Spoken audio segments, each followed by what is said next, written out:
Assalamualaikum guys, welcome back. Pertama sekali sebelum kita mula, aku nak minta jasa baik daripada korang semua untuk korang follow, korang subscribe dan juga korang tekan notification button supaya korang tak terlepas apa-apa update daripada channel aku ni. Yang mana ada sahabat-sahabat kita dekat sini yang bagi tahu diorang dah lama dah tak nampak aku update video. Sedangkan aku every single day aku update. Jadinya kalau kata korang tak nak terlepas, make sure korang tekan notification button. Kita sekarang ni tengah pening, kita tengah kalut dan juga kita tengah risau pasal saudara-saudara kita yang berada dekat negara sana yang diarahkan keluar dari kawasan-kawasan kediaman diorang sebab geng Zonat katanya nak jadikan kawasan kediaman diorang ni padang jarak, padang terkukuh. Tapi dekat Malaysia ni lain pula viral dia bila kata ada seorang isteri ni inform yang dia keluar daripada bilik sebab mengajuk dengan lelaki. Dan memang jelas-jelas ini ialah satu berita sampah, berita bangang yang mana kalau kata aku tak tegur, takut nanti benda ni jadi benda biasa. Nanti ramai pula yang akan buka aib sebab bila kata seorang dah start, yang lain tu akan mengikut. Kisahnya semalam media ada berkongsi satu artikel yang mana ada seorang influencer ni maklumkan ataupun dedahkan dia sebagai isteri tidur luar sebab mengajuk dengan suami dia. Ikutkan kata influencer tu dekat media, walaupun baru sebulan mendirikan rumah tangga, influencer yang juga isteri kepada pelakon Tut, iaitu Tut, mendedahkan dia pernah tidur luar bilik kerana merajuk dengan suami dia. Berkata tindakannya itu sebagai protes selepas suaminya tidak mengemas dan membasuh pinggan selepas makan. Kesalahan yang dilakukan suami kecil je, iaitu dia tak mengemas dan membasuh pinggan selepas saya menyediakan ayam masak kicap kegemarannya. Jadi saya pun ambil keputusan tidur luar bilik dan baring di atas sofa ruang tamu. Saya ingatkan dia tak datang pujuk, tapi dia datang dan dukung saya.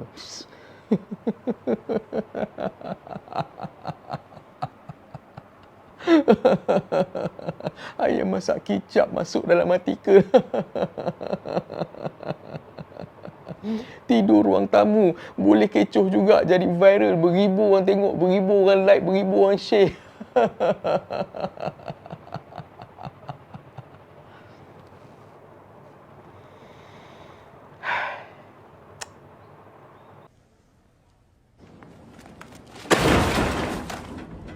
Aku ingatkan si bini ni merajuk sebab bila dia kata dekat suami dia, abang pergilah berjuang dekat negara saudara kita bang, abang akan dapat pahala yang besar, saya sedia menunggu dekat sini. Lepas tu dia punya suami cakap kata, tak nak. Sedangkan jarum pun abang takut, ini kan pula abang nak pergi sana nak pegang senapang dan sebagainya. Yang itu kalau kata merajuk, lain cerita lah.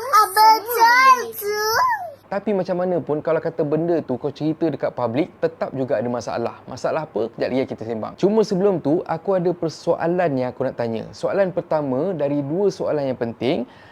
Siapa tu budak ni? Aku langsung tak kenal. Sumpah, serius. Aku tak pernah dengar pun nama dia. Baik laki, baik bini. Dua-dua aku tak kenal. Dua-dua aku macam lost. Bila kata dengar nama, bila aku tengok dia punya artikel, bila aku dengar artikel, bila aku baca artikel dia, aku jadi macam jam. Ini buku sidang redaksi sekolah ke apa? Main pick up je siapa punya cerita dekat sekolah tu kan. Dia ambil, dia masuk. Sebab apa? Sebab tak ada story.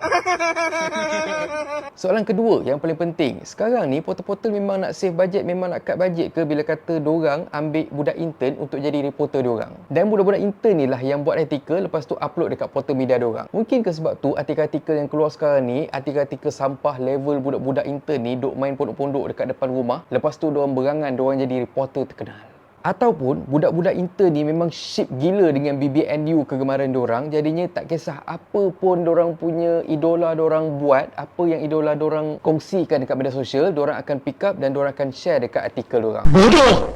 Kecil-kecil tak ada mampus. Sudah besar menyusahkan orang. Sebelum aku nak bebel dekat influencer tu, aku nak bagi tahu kat korang. Media-media macam ni lah sebenarnya yang menghasilkan generasi yang rosak macam yang kita tengok sekarang ni. Bila kata diorang berkongsi artikel-artikel sampah untuk dapatkan trafik. Diorang tak peduli kalau kata korang masuk dan juga tengok korang engage dengan artikel tu, sama ada korang mengecam ataupun memuji, sebab pada diorang engagement is king. Kalau korang tanya aku yakin 95% budak-budak yang buat artikel-artikel macam ni, diorang ni Muslim. Jadinya pada aku tak perlu tegur pasal hukum sebab diorang sendiri pun dah tahu, diorang sendiri pun dah arif. Sepatutnya dekat sekolah cikgu dah ajar dah. Ini berita sehabis mengarut, sehabis bangang yang diorang sajikan untuk audiens diorang. Padahal banyak je konten-konten yang bijak, konten-konten yang membawa manfaat kepada audiens yang diorang boleh kongsikan, dan konten-konten macam ni tetap juga boleh jadi viral.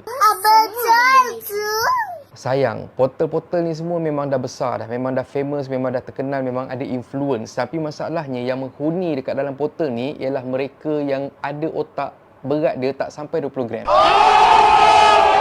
Kenapa aku marah dan juga aku kecewa dengan artikel macam ni?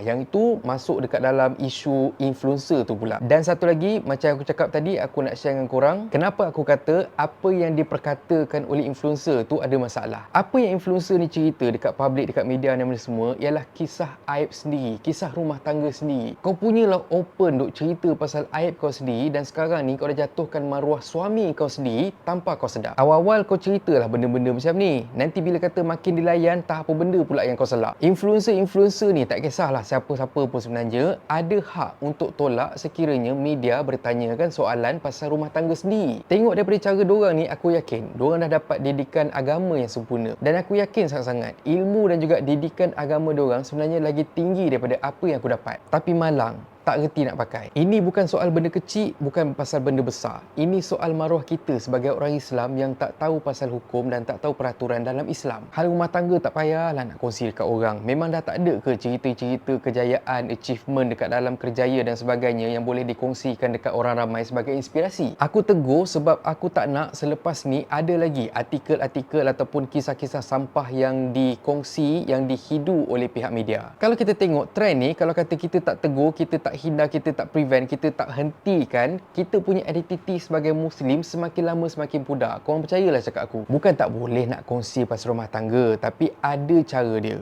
Aku faham di akhir cerita tu kau nak cakap yang suami kau sweet sebabnya tak bagi kau tidur seorang-seorang dekat luar. Tapi macam yang aku janjikan dekat awal-awal cerita tadi, kau pusing macam mana pun, apa yang kau cerita ni tetap juga aib rumah tangga kau dan tak boleh dikongsikan kepada orang awam. Orang awam pula orang ramai. Tolong ambil perkara ini sebagai satu nasihat dan peringatan sesama Muslim. Aku pun tak nak peduli hal korang, tapi masalahnya korang ni orang famous. Buat apa pun orang akan perhati, dan pada aku benda tu sangat bahaya. Cuba fikir nanti followers korang, peminat korang yang terdiri daripada budak hingusan macam reporter-reporter yang buat artikel korang ni akan ikut-ikut pula kongsi aib diorang dekat public. Sebab apa? Sebab korang buat. Ya?